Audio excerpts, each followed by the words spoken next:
Eto na mga lods, dahil may laban na nga at nakatakda na sa October 12, itong laban ng ating pambato na si Janriel Casimero kontra sa isang Japanese fighter, former world champion Yukinori Oguni, ay mukhang umayaw na itong humamon sa kanya nito lang na si 2 Division World Champion Mexican Bad Boy Luis Pantera Neri. May bagong post nga sa kanyang social media account itong si Luis Neri na hahanap na lang daw siya ng ibang mga kalaban para tapusin ang taong kasalukuyan.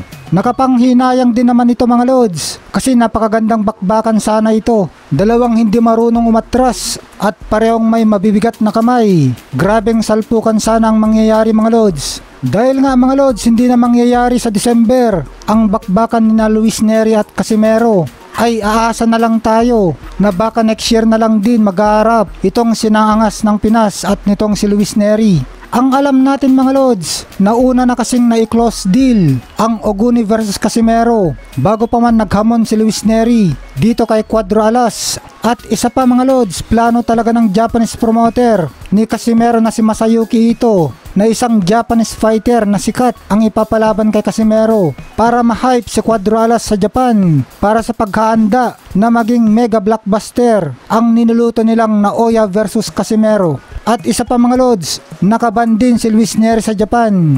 Samantala mga lods, courtesy ng Philboxing, hindi pa rin nagkasundo ang kampo ni Naoya Inoue at Marlon Tapales sa kanilang pagharap na undisputed championship fight. Binabarat pa rin ng kampo ni Inoue si Tapales mga lods, at kung hindi talaga sila magkasundo sa pera, ay baka daw ibang Japanese fighter na lang ang kakalabanin ni Tapales. Malaki daw ang offer nitong isang Japanese fighter mga lods. At si Inoue naman ay baka daw si Casimero o Luis Neri na lang ang kakalabanin maski walang mga belt ang mga ito. Kaya may posibilidad mga lods na mapapaaga ang pagtatapat ng ating pinaka-exciting na boksingero na si Angas ng Pinas kontra sa halimaw ng Japan.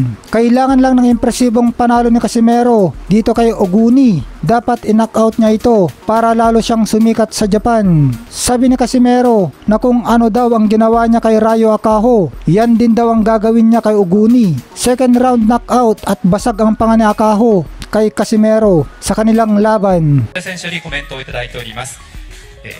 井上尚弥をぶっ倒す前にもう一度日本人を赤穂と同じ結果にするよ。その次は井上だと